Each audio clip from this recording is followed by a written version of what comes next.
মণিকোট হ'লে চেণ্ডেল পিন্ধি যায় এজন কেনেকুৱা ভকত আপোনালোকক শুনি কেনেকুৱা লাগিছে কওক ন আপোনালোকৰ বাদ দিয়ক এই অকণমানি দুটি যে বহি আছে সিহঁতক হেতে নামঘৰলৈ চেণ্ডেল পিন্ধি মই পাই আনিব আমাক যদি কোনোবাই সোধে পৃথিৱীৰ প্ৰথমজন পাইলট কোন তেতিয়াহ'লে আমি হ'লে আমাৰ ফালৰ পৰা উত্তৰ দিম ৰাৱণহে আছিল সেইজন প্ৰথম পাইলট পৃথিৱীৰ আজিৰ পৰা মই খাৰঘুলি ঘৰটো এৰি দিলোঁ আৰু সেইদিনাৰ পৰা তাতে আমাৰ কি গৰিমা বাইদেউ তাতে আৰু কোনো অধিকাৰ নাই আৰু সেইটো এৰি দিলে আৰু ত্যাগ কৰিলে তাৰমানে তেওঁ ইমান ডাঙৰ ঘৰ এটা ত্যাগ কৰি দিলে নে নাই অন্য দেৱী দেৱ নকৰিবা সেৱ গৃহু নপখিবা তাৰ মূৰ্তিকো নচাইবা প্ৰসাদো নখাইবা ভক্তি হ'ব ব্যভিচাৰ যদি মূৰ্তি চাবলৈকেই কোৱা নাই তেতিয়াহ'লে আকৌ নামগৃহৰ ভিতৰত জয় বিজয় মূৰ্তি কিয় গৰুড়পক্ষী মূৰ্তি কিয় নামসিংহৰ মূৰ্তি কিয় তাৎপৰ্য আছে নহ'লে এইবিলাক আমি এনেই আলে অনা নাই কেৱল মাত্ৰ আপোনা হবে জয় বিজয় ইয়াত দিছে সেইটো কাৰণে আপোনা হবক কৈছে এনেকুৱা কথা নহয় অসমৰ ইমূৰৰ পৰা সিমূৰলৈ যাওক য'ত শংকৰী লোক আছে আমি যিমানবোৰ নামঘৰবাসী ৰাইজ আছোঁ সকলোবোৰ কিন্তু আমি শংকৰী লোকেই হয় শংকৰদেৱৰ শিষ্যৰ কাৰণে আমাক শংকৰী বুলিয়ে কোৱা হ'ব তাত সংঘ অসংঘ সেইটো কথা নাহে এইটো আমি ক'বলৈ বিচৰা নাই এতিয়া কথাটো হ'ল যে বাহিৰত হ'লে আমি জয় বিজয় মূৰ্তি ৰাখিছোঁ তেতিয়াহ'লে আসন ভাগত কৃষ্ণৰ মূৰ্তিটো দি দিয়া নাই কিয় গুৰুজনাই কৈছে যদিও মূৰ্তি 7 প্ৰকাৰৰ মূৰ্তি আছে বানময় মৃন্ময় দাৰুময় লেহ লেপ্য এনেধৰণে শৃন্ময় এনেধৰণে আমাৰ 7 প্ৰকাৰৰ মূৰ্তি আছে এই 7 প্ৰকাৰৰ মূৰ্তিৰ ভিতৰত তেখেতে বানময় মূৰ্তিক শ্ৰেষ্ঠ মূৰ্তি বুলি কৈছে আৰু সেইকাৰণে বানময় মূৰ্তি মানে হৈছে য'ত ভগৱন্তৰ বাণীখিনি লিখা থাকে ভগৱন্তই কোৱা উপদেশখিনি ভগৱন্তই আমাৰ নতুন প্ৰজন্মক এইটো কাৰণে নতুন প্ৰজন্মৰ কথাটো মই লৈ আহিছোঁ যে আজি তাৰিখত নতুন প্ৰজন্মৰ নামগৃহৰ প্ৰতি স্পৃহাটো কমি গৈছে বহু ঠাইত আমি দেখিবলৈ পাইছোঁ ইয়াতো আমি জ্যেষ্ঠসকল আনি আমাৰ সন্মুখৰ ফালে যিমানখিনি মানুহ আছে সম্পূৰ্ণখিনি গোটেইখিনি মানুহকে আমি জ্যেষ্ঠ দেখিছোঁ নৱপ্ৰজন্মৰ প্ৰভাৱটো কম কিয় উঠি অহা ল'ৰা ছোৱালীয়ে নামগৃহলৈ আহিবলৈ টান পায় কিয় ইয়াৰ মূল তাৎপৰ্যটো যিসকলে যিদিনালৈকে অনুভৱ নকৰিব সেইদিনালৈকে চাগে নামঘৰলৈ অহা তেওঁলোকৰ স্পৃহাটো বাঢ়ি নাযাব সেইকাৰণে আমি কিছুমান তত্ত্ব তেওঁলোকক জনাব লাগিব এতিয়া বানময় মূৰ্তি বুলি ক'লে যিখিনি বাণী লিখা থাকে ইয়াকে শ্ৰেষ্ঠ বুলি কোৱা হৈছে কাৰণ উদাহৰণ সৈতে আমি বুজিম তেতিয়া আমাৰ সুবিধা হ'ব কাৰণটো এই কাৰণে কৈছে যে উদাহৰণস্বৰূপে আমি ধৰি লওঁ আমাৰ ল'ৰাটোৱে আমেৰিকাত চাকৰি কৰি আছে আপোনাৰ হবেও নিজৰ গাত কথাটো লগাই ল'ব দেই সকলোৱে ভাবি লওকচোন আপোনালোকৰ সন্তানটি আমেৰিকাত গৈ বা অসমৰ বাহিৰত ভাৰতৰ বাহিৰত ক'ৰবাত গৈ চাকৰি কৰি আছে এতিয়া দেখা গ'ল বৰ ডাঙৰ এটা প্ৰচণ্ড ভূমিকম্প সেইফালে হ'ল বোলে আমি শুনিলোঁ আমাৰ সন্তানটো যি ঠাইত থাকে তাত প্ৰচণ্ড এটা ভূমিকম্প হ'ল এতিয়া কথাটো হ'ল ভূমিকম্প হোৱাৰ কাৰণে তাৰ পৰা যিবোৰ টেলিফোনৰ লাইন আছিলে টিভি চেনেলৰ যিবোৰ লাইন আছিল চব কটা গ'ল কেৱল খবৰ কাগজৰ বাহিৰে আমি ক'তো তেওঁৰ পৰা মানে নিহতসকলৰ কোনো বা বাতৰি আমি পাব পৰা নাই সেন সময়তে তাৰ পৰা এখন লেফাফা আহিল লেফাফাখনত আমাৰ সন্তানটিৰ এখন ধুনীয়া ফটো আহিল ফটোখন যেতিয়া আমাৰ ঘৰ পালেহি ফটোখন যেতিয়া আমি উলিয়াই যেতিয়া খুব ইফালে সিফালে লুটিয়াই ধুনীয়াকৈ চাম আমি ক'ব পাৰিমনে ফটোখন চাই মোৰ ল'ৰাটো জীয়াই আছে যে ফটোখন কোনদিনা তোলা এই কথাটো যদি স্পষ্ট তাত লিখা নাথাকে তেতিয়াহ'লে আমি হয়তো ক'ব নোৱাৰিম যে মোৰ সন্তানটো বাচি থকা দিনৰ ফটো নে ভূমিকম্প হৈ যোৱাৰ পাছৰ ফটো আমি ক'ব পাৰিম জানো তাৰমানে এই যে ছবিখনে মূৰ্তিটোৱে তাৰমানে চিন্ময় মূৰ্তিটোৱে আমাক উত্তৰটো নিদিয়ে হয়নে তো গতিকে আমাক কি কৰিব লাগিব উত্তৰটো আমি পাব লাগিব ল'ৰাটো জীয়াই আছেনে নাই তাৰ কেইদিনমানৰ পাছতে ধৰা হওক আমাৰ ঘৰলৈ আৰু এখন চিঠি আহিলে য'ত লিখা আছে যে পূজনীয় মা দেউতা আৰু পৰিয়ালৰ সকলোলৈকে মোৰ মৰম আৰু শ্ৰদ্ধা নিবেদন কৰিলোঁ যদিওবা আপোনালোকে শুনামতে আমাৰ এইফালে এটা ডাঙৰ ভূমিকম্প গ'ল ক্ষতি বহুত হ'ল যদিও ভগৱন্তৰ কৃপাত আমাৰ একো হোৱা নাই এই বুলি যেতিয়া লিখা চিঠিখন আপোনাৰ ঘৰ পাবহি তেতিয়া আপুনি গম পাব নাই আমি গম পাম নাই ল'ৰাটো জীয়াই আছেনে মৰিলে পামনে না অকণমান মাজতে মাত দিব ভাল লাগিব নিশ্চয় গম পাম নহয় জানো এতিয়া ডাঙৰ কথাটো হ'ল আমি পঢ়িব নাজানো চিঠিখন পঢ়িব যদি নাজানো, তাক যদি লুটিয়াই ঘুটিয়াই বা ধৰক আপোনাৰ পঢ়া টেবুলখনত ধুনীয়াকৈ থৈ দিওঁ, আমি বুজি পাম নি ল'ৰাটো মৰিলে নে জীয়াই আছে? নাপাওঁ, নহয় জানো? সাধু এটা কওঁ, বুজি পোৱা নোপোৱাটো। এবাৰ স্বামী স্ত্ৰীৰ মাজত কাজিয়া হ'ল, মাত বোল বন্ধ, 4-5 দিন হ'ল মাত বোল বন্ধ। পিছদিনা ৰাতিপুৱা 3টামান বজাতে স্বামী যাব লাগে আমাৰ ল'ৰাটো থকা জেগালৈ, ভাৰতবৰ্ষৰ বাহিৰত য'ত ল'ৰাটো আছে তালৈ যাব। ৰাতিপুৱা 3 বজাতে ট্ৰেইন আছে, মানুহগৰাকীৰ লগত এতিয়া মাত বোল বন্ধ। ৰাতিপুৱা বাপজন সাৰ নাপায়, আইগৰাকীকতো ক'বই লাগিব, এতিয়া তেওঁৱে সাৰ পুৱাই দিব লাগিব, কিন্তু মাত বোল যে নাই। তেওঁ কি কৰিলে জানেনে? এই বানময় মূৰ্তিৰ নিচিনাকৈ এডোখৰ লিখিলে, কালিলৈ 3 বজাত মোৰ ট্ৰেইন আছে, সময়ত সাৰ পুৱাই দিবি, নহ'লে মই ল'ৰাৰ ওচৰ যাবলৈ অসুবিধা হ'ব। কাগজখন লিখি ডাইনিং টেবুলত থৈ দিলে। মানুহগৰাকীয়ে চালে, কাইলৈ যাব। আচ্ছা, পিছদিনা ৰাতিপুৱা 3 বজাত মানুহগৰাকী সাৰ পালে, চালে, তইতো কথাটো মোক মুখেৰেও ক'ব পাৰিলিহেঁতেন, মোক হ'লে লিখিহে দিলি, মুখেৰেতো নকলি, তই যদি নেমাত মই কিয় মাতিম? 3 বজাতে এখন লিখিলে, ৰাতিপুৱা 3 বাজিল, সোনকালে উঠ, নহ'লে ট্ৰেইন ফেইল হ'ব, ল'ৰা ওচৰ গৈ নাপাবি, শিতানত থৈ দিলে। সাৰ পাবনে? কৃষ্ণ। এতিয়া আমাৰ সাৰ নোপোৱা অৱস্থাটো সেইটো হৈছে। গুৰুজনাই বানময় মূৰ্তিভাগ লিখি দিলে, নাম দিলে গুণমালা, লিখি আনি ধুনীয়াকৈ আমি আসনত প্ৰতিষ্ঠা কৰি থৈ দিলোঁ। এতিয়া আমাৰ এই অন্তৰাত্মা সাৰ নাপায়। ধৰি পাইছেনে কথাটো? কেলৈ কৈছোঁ যে আমাৰ অন্তৰত যিটো ভক্তিভাৱ আছে, গুৰুজনাই যিটো নিদৰ্শনৰ কাৰণে সিংহাসন প্ৰতিষ্ঠা কৰিলে, সেই ভাৱটো যদি জাগৃত হ'ব লাগে, তেতিয়াহ'লে সেই গুণমালা ভাগ আমি পঢ়িব লাগিব। আজিৰ পৰা পঢ়িম ন, হয়নে? নিশ্চয় পঢ়িব লাগিব। তেতিয়া আমাৰ জীৱনটো আমি কেনেকৈ চলাব লাগে, এই কথাখিনি আমি তেতিয়াহে বুজি পাম। আমাক বহু দিনলৈকে আমাৰ কিছু ব্যক্তিয়ে এনেকৈ ক'লে, এইভাগ নুচুবি, চুব নাপায়। মহিলাসকলে মণিকোঠাত নোসোমাবি, সোমাব নাপায়, হয়নে নহয়? ৰঙা কাপোৰে মেৰিয়াই গীতা ভাগ ওপৰত তুলি থৈ দিয়ে, নুচুবি দেই তহঁতি, নাপায়। এই পৰম্পৰাত থাকি থাকি আমি পূৰ্বপুৰুষৰ সেই যে মেকুৰী জোপা নিচিনা সকামবোৰ, এই যে পৰম্পৰাবোৰ যে ধৰি থাকিলোঁ, সেইকাৰণে বুজিয়ে নাপালোঁ, সেই নিলিখাকে ট্ৰেইন ফেইল কৰি কৰি আমাৰ জীৱনটো গুচি গৈছে। গতিকে জীৱন নামৰ যাত্ৰাৰ ট্ৰেইনখন যদি আমি ফেইল কৰিব নালাগে, তেতিয়াহ'লে আহক আজিৰ পৰা গুৰুজনাই লিখা এই যে 6খনকৈ নিগম শাস্ত্ৰ আমি পঢ়োঁ। আহক কীৰ্তন, দশম, ঘোষা, ৰত্নাৱলী, গীতা, ভাগৱত, আহক আমি পঢ়োঁ। অন্যান্য কিতাপ পঢ়াৰ নিচিনা পঢ়ক।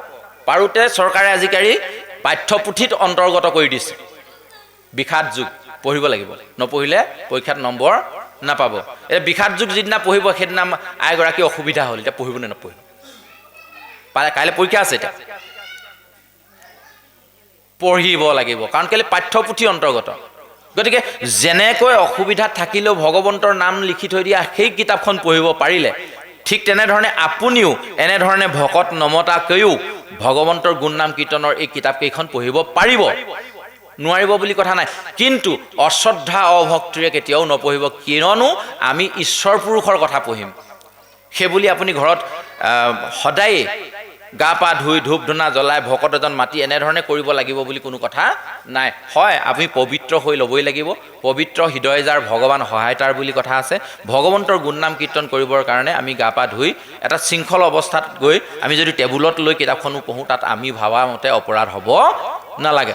আৰু যেতিয়ালৈকে নপঢ়িম, আমাৰ জীৱনটো আমি অলপ আগত কৈ যোৱা কাহিনীটোৰ নিচিনাই হ'ব।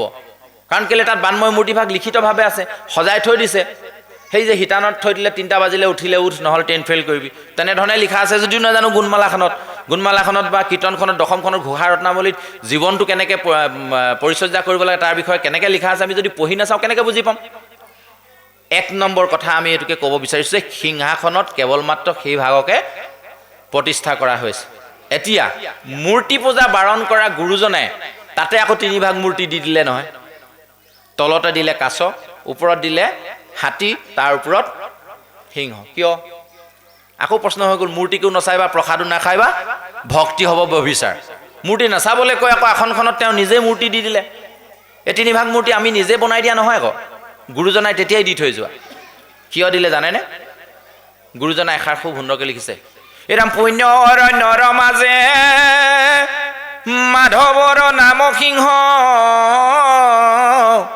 প্ৰকাশ কৰয় আতিবৰে যাৰ ধ্বনি শুনি ভয়ে পাপমতি হস্তিশয় পলায়াতি ত্ৰাসতল বৰে। এইখন পুণ্য অৰণ্য। অৰণ্য বুলি ক'লে সাধাৰণতে হাবিৰ কথা মনলৈ আহে, সেইকাৰণে গুৰুজন বৰ চতুৰ, তাত পুণ্য বুলি শব্দ এটা লগাই দিলে। য'ত আমাৰ নিচিনা মানুহবোৰ থাকে, য'ত কেৱল মাত্ৰ ভগৱন্তৰ গুণনাম কীৰ্তন শ্ৰৱণ কীৰ্তন হয়, এইখন এখন অৰণ্য বুলিয়ে কৈছে। লোকাৰণ্য, লোকে লোকাৰণ্য হৈ আছে বুলি নকওঁ জানো আমি? লোকাৰণ্য হোৱা মানে মানুহেৰে ভৰি থকা, নহয় জানো? গতিকে এই লোকাৰণ্য হোৱা বুলি কোৱা মতে আমি কি ক'লোঁ? এইখন এখন অৰণ্য, পুণ্য অৰণ্য। এই অৰণ্যৰ মাজত ভগৱন্তৰ নামসিংহ বস্তু বিৰাজমান হৈ আছে। আৰু এই নামসিংহই যেতিয়ালৈকে আমাৰ গাত থকা পাপমতি যিবিলাক হাতীটো পাপৰ লগত তুলনা কৰিছে। কিয় জানেনে? গজেন্দ্ৰ উপাখ্যান যেতিয়া আপুনি পঢ়িব, গ্ৰাহ গজেন্দ্ৰ উপাখ্যান কীৰ্তনতো আছে, শ্ৰীমদ ভাগৱততো আছে, তাত একদম সুন্দৰকৈ লিখি দিছে, যেতিয়া হস্তি এটা মাতংগ হয়, যিখিনি পানী পিয়াহত আহি তেওঁ সৰোবৰত নামিলে, সেই পিয়াহ পলোৱাৰ পাছত সেই একেখিনি পানীকে খচি ঘুলি যেতিয়া নষ্ট কৰিবলৈ আৰম্ভ কৰিলে, তেতিয়া তেওঁক গ্ৰাহে ধৰিছিলে। এইটো বৰ দীঘল কাহিনী হ'ব, সময় খুব কম হ'ল আজি। আমি যদি 2-3 ঘণ্টা সময় পালোহেঁতেন অলপমান বহুলভাৱে ক'ব পাৰিলোহেঁতেন চাগে। এয়া ঈশ্বৰৰ ইচ্ছা বুলি আমি ধৰি লৈছোঁ। ইমানখিনি চাগে কোৱাৰ সৌভাগ্য আমাৰ নাছিল, সেইকাৰণে আমাক সময়টো অলপ কমকৈ তেৰাই মিলুৱাইছে। অনাগত দিনত কেতিয়াবা যদি লগ পাওঁ, আপোনাসৱৰ ইয়ালৈ অহাৰ যদি সৌভাগ্য ঘটে, তেতিয়া আমি গ্ৰাহ গজেন্দ্ৰ উপাখ্যানত কিনো আমাক শিক্ষা দিছে আমি পঢ়িবলৈ চেষ্টা কৰিম। এতিয়া তালৈ নগৈ সিংহাসনৰ যিহেতু আমি কথাখিনি ৰাখিছোঁ, তাতে এই হাতীৰ কথা ক'বলৈ যাওঁতেহে আমি গ্ৰাহ গজেন্দ্ৰৰ কথাটোলৈ যাবলগীয়া হৈছে। তো সেই হাতীটো কি কৰা হৈছে? পাপৰ প্ৰতীক হিচাপে ব্যৱহাৰ কৰা হৈছে শাস্ত্ৰত। আমাৰ দেহতো সেই হাতীটো আছে। এই পাপমতী হাতীটোক আমি কিহেৰে মাৰিব লাগিব? ভগৱন্তৰ নাম বস্তুৰে। সেইকাৰণে নামসিংহটোক ওপৰত তুলি দিলে। ক'ৰ? পাপমতী হাতীটোক যেতিয়া ভগৱন্তৰ নামৰূপী সিংহই হেঁচা মাৰি ধৰিব, তেতিয়া আমি কাছৰ নিচিনা সংযম হৈ যাম। কাছৰ প্ৰতীকটোৱে সংযমৰ প্ৰতীক, ধৈৰ্যৰ প্ৰতীক। কাছই বিনা কাৰণত ডিঙি হাত বাহিৰলৈ নুলিয়ায়। কিন্তু আমাৰহে চৰিত্ৰবোৰ তাৰ ওলোটা। হকে নহকে য'তে ত'তে যি টি কথা কৈ ফুৰা, হয়নে নহয়? য'তে ত'তে হাত ভৰি উলিয়াই ফুৰাৰ নিয়মটো আমাৰহে আছে, কিন্তু কাছৰ নাই। গতিকে এই 3 ভাগ মূৰ্তি সিংহাসনত গুৰুজনাই প্ৰতিষ্ঠা কৰাৰ মূল তত্ত্বটো হ'ল সেয়া। এতিয়া সেই নামসিংহ বস্তু যিহেতু তাত আছে, এতিয়া অলপ আগত আমি কওঁতে কৈছিলোঁ যে এইভাগ বৈকুণ্ঠ, স্থূল বৈকুণ্ঠ। স্থূল বৈকুণ্ঠ বুলি যিহেতু কোৱা হৈছে, গতিকে এই বৈকুণ্ঠৰ 7খন দুৱাৰ আছে। 7খন দুৱাৰত 2-7 গুণ 14জন দুৱৰী আছে। ধাতা বিধাতা, কুমুদ কুমুদাক্ষ, এনেধৰণে জয় বিজয়, এনেধৰণে 14জন দ্বাৰপাল আছে। ভগৱন্তৰ একেবাৰে ওচৰত থকা যিখন দুৱাৰ, সেইখন পশ্চিম ফালে আছে। আৰু সেইকাৰণে গুৰুজনাৰ আৰ্হি নামঘৰবিলাক চাবচোন, দুৱাৰমুখবোৰ সদায় পশ্চিম ফালে, মণিকূট ভাগ সদায় পূব ফালে। আছেনে? এইফালে পূব হয় চাগে আপোনালোকৰ, হয়নে নহয়? ঠাণ্ডা দিন গৰম দিনত অকণমান দিশটো ইফাল সিফাল হ'ব, এইটো ডাঙৰ কথা নহয়। আমিতো নামঘৰ ভাগ ঠাণ্ডা দিনত গৰম দিনত এনেকৈ হিলাই থাকিব নোৱাৰিম, গতিকে অকণমান ইফাল সিফাল হয়। কিন্তু আমি মুখ্যতঃ কৰি পশ্চিম ফালে দুৱাৰখন ৰাখোঁ। আৰু এই পশ্চিম দুৱাৰত কোন থাকে জানেনে? জয় আৰু বিজয় আছিলে। যেতিয়া চাৰিসিদ্ধ তালৈ গৈছিল, চাৰিসিদ্ধৰ নাম শুনিছে আপোনালোকে? সনক, সনন্দ, সনাতন, সনত কুমাৰ, ব্ৰহ্মাৰ 4জন মানস পুত্ৰ। ইয়াতো আকৌ বহুত তাৎপৰ্য আছে দেই প্ৰভুসকল। মানস পুত্ৰ বুলি কিয় কোৱা হয়? মনৰ পৰা জন্ম হোৱাৰ কাৰণে মানস পুত্ৰ বুলি কোৱা হয়। আমাৰো মনৰ পৰা পুত্ৰ জন্ম হয়। এই যে সত্য, শৌচ, ক্ষমা, দয়া, এইকেইজন ভকতৰ পুত্ৰ। লোভ, মোহ, কাম, ক্ৰোধ, এইজন কলিৰ পুত্ৰ, নহয় জানো? হিৰাম নলিনী মলিনী টাংক 2 ভাৰ্যা দিলা, দুহান্তৰ সন্তে 4 পুত্ৰ উপজিলা। কাম ক্ৰোধ লোভ মোহ 4 পুত্ৰ জাত, দম্ভ অহংকাৰে 2 মন্ত্ৰী যে প্ৰখ্যাত। এই যে কলিৰ সন্তানৰ ভিতৰত যে এইকেইজনৰ নাম তেনেকে দিলে, কিয় দিলে? কলিৰ সন্তানৰ কেইজনৰ নাম আমাৰ যেনেকৈ পৰেশ, এনেকৈ অনিল কোঁৱৰ বা বাবুমণি পাটৰ, এই যে নাম হৈছিলে, তেওঁলোকো হ'ব পাৰিলেহেঁতেন নে? নাই দিয়া। কেলৈ? মনৰ পৰা জন্ম কোনবোৰ হ'ব? কাম, ক্ৰোধ, লোভ, মোহ, দম্ভ, অহংকাৰ, পৰহিংসা, পৰনিন্দা, পৰচৰ্চা, এই সমস্তখিনি লগ লাগিহে আমাৰ এই দেহটো গঠিত হৈছে। মনটোৰ লগত এই 16জন থাকে, মনৰ লগতো থাকে। এই 16জন তাৰিবে নোৱাৰে লোক সেহিহে, কাৰণ গুৰুজনে কৈছে যদি মনৰ লগত আমাৰ 16জন আমি অহৰ্নিশে লৈ ফুৰোঁ তেতিয়াহ'লে সংসাৰ তৰিব আমি কেতিয়াও নোৱাৰিম এইকেইজনক আমি বৰ্জন কৰিব লাগিব সেইকাৰণে পশ্চিম দ্বাৰত ভগৱন্তৰ একেবাৰে নিকটৱৰ্তী যিখন দুৱাৰ সেই দুৱাৰখনত সোমোৱাৰ আগতে আমাৰ জ্ঞান আৰু বিবেক নামৰ দুজন দ্বাৰপাল আমাৰ হৃদয় মন্দিৰৰ সেই পশ্চিমখন দুৱাৰত আছে য'ত ভগৱন্ত আত্মাৰূপীয়ে ভগৱন্ত আমাৰ হৃদয়ত সোমাই আছে আত্মা নাথাকিলে আমাৰ দেহৰ মূল্য নাই আত্মাটো আছে কাৰণে আমি চলি লৈ ফুৰিছোঁ প্ৰাণটো আছে কাৰণে হয় নহয় আজি আপোনালোকে আচলতে ইয়াত প্ৰাণ প্ৰতিষ্ঠা কৰিলে আসনখন আগতো আছিলে এতিয়াও আছে খালি বেয়া হৈ গৈছিলে কাৰণে আপোনালোকে নতুনকৈ বনালে ইয়াত আহি প্ৰভু দুজনাই আহি প্ৰাণ প্ৰতিষ্ঠা কৰিলে কেনেকৈ গুৰুজনাক তাত স্থাপিত কৰাই দিলে কেনেকৈ গুৰুজনাই লিখা তাৰ ভগৱন্তৰ গুণ নামখিনি তাত সুমুৱাই দিলে এতিয়া ভগৱন্ত তাত প্ৰাণ প্ৰতিষ্ঠা হৈ গ'ল যিদিনালৈকে প্ৰাণ প্ৰতিষ্ঠা নহ'ব তেতিয়ালৈকে কিতাপখন আপুনি দোকানত কিনিবলৈ গ'লে অন্যান্য কিতাপৰ নিচিনাকৈ চেল্ফত ভৰাই থৈ দিব তাততো ধূপ ধূনা জ্বলাই নথয় আপুনি কীৰ্তনখন কিনিবলৈ গ'লে যদি দোকানী কয় বোলে কীৰ্তন এভাগ দিয়কচোন তেওঁ ধূপ ধূনা জ্বলাই পেলাই গাটো ধুই আহি নতুনকৈ আকৌ ধূপ চুপ জ্বলাই পিনি আপোনাক দিব নেকি কীৰ্তনখন নিদিয়ে যেনেকুৱা কিতাপ তেনেকৈ বিক্ৰী কৰিব নহয় জানো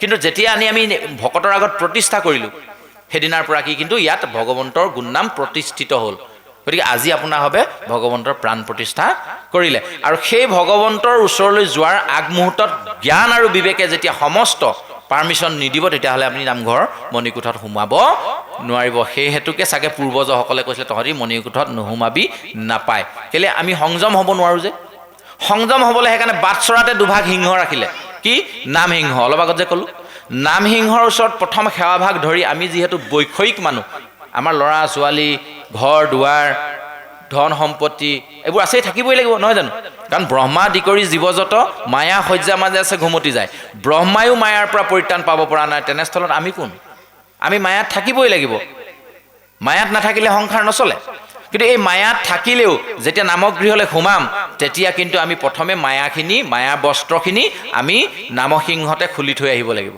কি বুলি নামসিংহত প্ৰথমে সেৱাভাগ ধৰিছোঁ কৃষ্ণ সেই নাম ভগৱন্তৰ নাম সিংহ তাৰমানে ভগৱন্তৰ নাম বিৰাজমান হৈ আছে তাত সেই ভগৱন্তৰ নামতে আমি সেৱাভাগ লৈ প্ৰথম আমি কি হৈছে সংসাৰৰ যত যিমান বস্ত্ৰ আছে গৰু ছাগলী ল'ৰা ছোৱালী এই যিমান ভাল বেয়া ধন টকা পইচা চব তাতে এৰিলোঁ 3 বস্ত্ৰ লৈ সোমাম ইয়াত কি 3 বস্ত্ৰ কায় মন বাইক নহ'লে আকৌ পুৰুষে যেনিবা ধুতি চেলেং গামোচা 3 বস্ত্ৰ ল'লে মহিলাসকলে কি ল'ব এতিয়া মহিলাসকল ভকত হ'ব নোৱাৰিবই নেকি তেতিয়াহ'লে সেইকাৰণে 3 বস্ত্ৰ সেইভাগে সেইটো আধ্যাত্মিক তত্ত্বৰ ফালৰ পৰা যদি আমি বুজিবলৈ যাওঁ 3 বস্ত্ৰ কায় মন বাইক কায় মানে দেহটো আজি আমি নামঘৰৰ ভিতৰত ৰাখিবই লাগিব কাৰণ কেলৈ ভগৱন্তৰ ঘৰলৈ আহিছোঁ মনটো কিন্তু কেৱল মাত্ৰ ভগৱন্তৰ কথাত দিব পাৰিব লাগিব আকৌ নহ'লে 3 বস্ত্ৰ নাথাকিব আৰু গম পাইছেনে আকৌ বাক্য যিখিনি আমি উচ্চাৰিত কৰিম মানে মুখেৰে কম যিখিনি কথা এইখিনি কিন্তু আমি ভগৱন্তৰ কথাই ক'ব লাগিব নামগৃহৰ ভিতৰত বহি থাকি যদি আমি বেলেগ কথা পাতি থাকোঁ তেতিয়াহ'লে ভগৱন্তই একদম 100% আপুনি নিশ্চিত থাকক আমাক বেয়া পাবই আপোনালোকৰ ঘৰলৈ গৈ আমি 3জনে যে ইয়াত পাঠ সামৰি যেনিবা আপোনালোকৰ কোনোবা ঘৰলৈ যাম গৈ আমি 3জনৰ মাজতে অনুষ্ঠানটো কেনেকুৱা লাগিলে আহি এই কোনটো ৰাস্তাইদি আহিলোঁ আকৌ কেনি যামগৈ ইত্যাদি কথা পাতি থাকোঁ আপুনি মাজতে আহিলে বাপুকল কৃষ্ণ তামোল খাব দেই আপুনি আপোনাক গুৰুত্বই দিয়া নাই আমাৰ 3জনৰ মাজতে কথা পাতি আছোঁ তাৰপিছতে আপুনি সুধিলেহি বোলে বাপজনৰ ঘৰত কোন কোন আছে আমি আপোনাক গুৰুত্ব দিয়া নাই আমাৰ 3জনৰ মাজতে কথা পাতি আছোঁ আপুনি কেনেকুৱা পাব কওকচোন ৱাইকেইজন আকৌ নামঘৰত বেলেগ এটা আছিলে ইয়াতচোন আকৌ কিবা একো ব্যৱহাৰ পাতি নাজানেই দেখোন নক'ব নি ভগৱন্তই ক'ব প্ৰথমে সোমাই আহোঁতে দেখিছে এইখিনি মোৰ ভকত দেই নামসিংহতে সেৱা কৰি ইমান ধুনীয়াকৈ আহিছে পোনে আহিছে সেৱা কৰিছে তামোল পাণ আগবঢ়াইছে বন্তি আগবঢ়াইছে সেৱা ধৰিছে সকলোখিনি মোৰ ভকত তাৰপাছতে যেতিয়া ভগৱন্তৰ কথা আৰম্ভ হৈ গ'ল এইফালে কীৰ্তন কৰিবলৈ আৰম্ভ কৰিলে আমি 3জনৰ মাজত বিভিন্ন কথা পাতিবলৈ আৰম্ভ কৰিলোঁ তেতিয়া ভগৱান এইকেইটা কিন্তু ভকত নহয় বেলেগ কথা পাতিবলৈ ইয়ালৈ নহা হ'লেও হৈছিলে সেই বাহিৰতে পাতিব পাৰিলেন সেই তেওঁলোকৰ ঘৰত গৈয়ে পাতিব পাৰিলেন ইয়াত আহি আকৌ তেওঁলোকৰ ছোৱালীজনী পলাই যোৱা কথাটো কেলৈ পাতিব লাগে ভাবিব নে নাভাবিব পাপবোৰ আমি এনেকৈ গোটাই লওঁ এইবোৰ কৰিব নাপায় বুলি কৈছে শাস্ত্ৰই এইটো নামগৃহৰ বিষয়ে কথাখিনি ক'বলৈ যাওঁতে আমি নামগৃহৰ কথাখিনি কওঁতে এই কথাখিনি কৈ আছোঁ সেইকাৰণে বাটচৰাৰ পৰা আদি কৰি মণিকোঠলৈকে এই যিমানবোৰ দৃশ্যসজ্জা গুৰুজনৰ মানস পথত আহিছিল আৰু গুৰুজনে যি ধৰণে ইয়াক প্ৰতিষ্ঠা কৰিলে ইয়াৰ সঁচাকৈ এটা বৰ ডাঙৰ তাৎপৰ্য আছে ইফালে 5টি খুঁটা ইফালে 5টি খুঁটা 10টা খুঁটাৰে প্ৰথমে গুৰুজনে নামঘৰ প্ৰতিষ্ঠা কৰিছিলে আজি তাৰিখত আমাৰ ঠাই বেছিকৈ লাগে কাৰণে আমি খুঁটাৰ সংখ্যা বঢ়াইছোঁ সঁচা কথা গম পাইছেনে ইয়াতে কি হৈছে 3খন চালি থাকে 3খন চালি মানে এইফালে চালিখনকে এইখনকে একেখন ধৰক আৰু এইফালে এখন একে এটা ষ্টাইলৰ দুখন আৰু এইফালে এখন টোপ ভাঙি যে দিলে 3খন চালি 17তম 3 গুণৰ এই ঘৰ দশ ইন্দ্ৰিয় আমাৰ যি আছে যে আমাৰ দেহত পঞ্চ জ্ঞানেন্দ্ৰিয় পঞ্চ কৰ্মেন্দ্ৰিয় চকু কাণ নাক ছাল জিভা ৰূপ ৰস গন্ধ স্পৰ্শ শব্দ এই যে দশ ইন্দ্ৰিয়ৰ এই 10টা খুঁটা তেওঁ তৈয়াৰ কৰিছিলে মানুহক বুজাবৰ কাৰণে গুৰুজনাৰ প্ৰতিটো সৃষ্টিৰাজিত ইমান সুন্দৰ মানে কিছুমান তত্ত্ব নিহিত হৈ আছে যিবোৰ আমি খুচৰি নাচালে কোনোদিন বুজিব নোৱাৰিম গতিকে এই সুঘৰৰ এই ভাগ হ'ল ভগৱন্তৰ গা অংশটো আৰু মণিকূট ভাগ হ'ল তেখেতৰ শিৰ তেখেতৰ মূৰ ভাগ আৰু ভগৱন্ত তাত নিজে বিৰাজমান হৈ আছে বুলি আমি অলপ আগত ক'লোৱে যদি ভগৱন্তৰ শিৰ ভাগ মণিকূট ভাগ হয় ভগৱন্তই চকু মেলি আমাক দেখি আছেনে নাই তাৰ পাছতো যদি আমি বেলেগ কথা পাতি থাকোঁ তাৰ পাছত যদি আকৌ কেনেবাকৈ কওঁ ভগৱন্তই আমাক ইমান দুখ দিয়ে কথাটো খুৱাবনে বাৰু আৰু তাতোতকৈ ডাঙৰ বিষয়টো কি জানেনে অকণমান নিজৰ গাত লগাই কথাবোৰ আকৌ বুজিবলৈ চেষ্টা কৰিব অকণমান সাধু এটা কওঁ কথাটো এনেকুৱা আমি নিজৰ ঘৰখনৰ কাৰণে ইনকাম কৰিছোঁ যি কৰিছোঁ ঘৰখনৰ মুৰব্বীজনে এতিয়া আপোনালোক আইসকল বাপসকল যিসকল ঘৰখনৰ মুৰব্বী তেওঁলোকে যে দিনটো বিভিন্ন ধৰণৰ কৰ্মত জড়িত হৈ থাকে কষ্ট যে কৰে কোনোবাই খেতি পথাৰ কৰে কোনোবাই ব্যৱসায় কৰে কোনোবাই স্কুলত চাকৰি কৰে কোনোবাই বিভিন্ন ডিপাৰ্টমেণ্টত চাকৰি কৰে তেওঁ নিজৰ কাৰণে কেৱল পৰিয়ালটোৰ কাৰণে নহয় জানো এতিয়া ধৰি ল'লোঁ মই পৰিয়ালটোৰ কাৰণে বিভিন্ন কৰ্ম কৰি ইনকাম কৰি আছোঁ ঘৰখন চলাই আছোঁ আজি মই যেনিবা কামৰ পৰা গৈ ঘৰ পাইছোঁ মোক মানুহগৰাকীও নাই মতা মা দেউতা আছে তেওঁ নাই মতা ল'ৰা ছোৱালীও নাই মতা আপোনালোকে নিজৰ গাত লগাই চাওক আপোনালোককো যেনিবা তেনেকৈ নাই মতা কেনেকুৱা লাগিব বাৰু আপুনি ইটো সুধিব ঐ ল'ৰা কি হ'ল মোক যে নাই মতা কোনেও সি আঁতৰি গুচি গ'ল মানুহগৰাকীক সুধিলে হেৰা কি হ'ল মোক নাই মতা যে তেওঁ নেমাতে আঁতৰি গুচি গ'ল মাকৰ ওচৰলৈ গ'ল মা বোলে কি হ'ল তেওঁ নেমাতে আঁতৰি গুচি গ'ল আপোনাৰ কেনেকুৱা লাগিব বাৰু ভাবি চাওকচোন দিনটো সুধি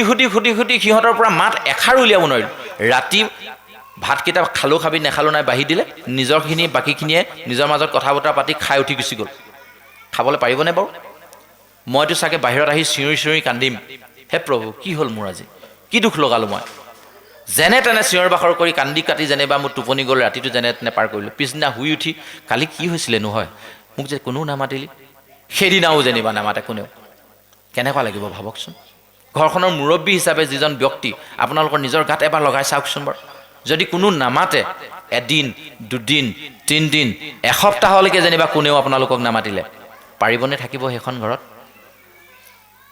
মৰিয়ে থাকোঁগৈ যি নাই ওলায়ে যাওঁগৈ যি হয় হ'ব আৰু যদি কোনো নামাতই মই থাকি কি কৰিম লাগিবনে নালাগে 3 দিন 4 দিন এসপ্তাহ এমাহ নামাতোতে আমাৰ সেনেকুৱা অৱস্থা কিন্তু আমাৰ যে এই দেহ নামৰ গৃহখন আত্মাৰূপী ভগৱন্তই আজি মোৰ বয়স 46 বছৰ 45 বছৰ এই 45 বছৰ যে ঘৰখন মোৰ চলাই আহিছে উশাহ লৈ দিছে উশাহ মই নিজে লৈছোঁ নি গমেই নাপাওঁ কেনেকৈ উশাহ লৈছোঁ হয়নে চকুটো যে টিপিক চলি আছে মই নিজে লৈছোঁ নি ভগৱন্তই চলাই আছে ৰাতি যে শুলোঁ ৰাতিপুৱা যে সাৰ পালোঁ কোনে সাৰ পুৱাই দিলে ভগৱন্তই যে সাৰ পুৱাই দিলে সেইজন ভগৱন্তক আজি মই 45 বছৰ এদিনো নাই মতা তেতিয়া ভগৱন্ত আমাৰ ঘৰত কেলে থাকিব 4 দিন নামাতোতে মোৰ থাকিবলৈ মন যোৱা নাই 45 বছৰ দিন মই ভগৱন্তক মমতা নাই তাৰ পাছত যদি কওঁ ভগৱন্তই মুখে ইমান দুখ দিছে আমি পাপী হয়নে নহয় দুখী হয়নে নহয় গাত লাগিছে নাই কথাবোৰ নহয় গতিকে আমি আহকচোন ৰাতিপুৱা গধূলি 24 ঘণ্টাটো সদায় টকা পইচা ধন সম্পত্তি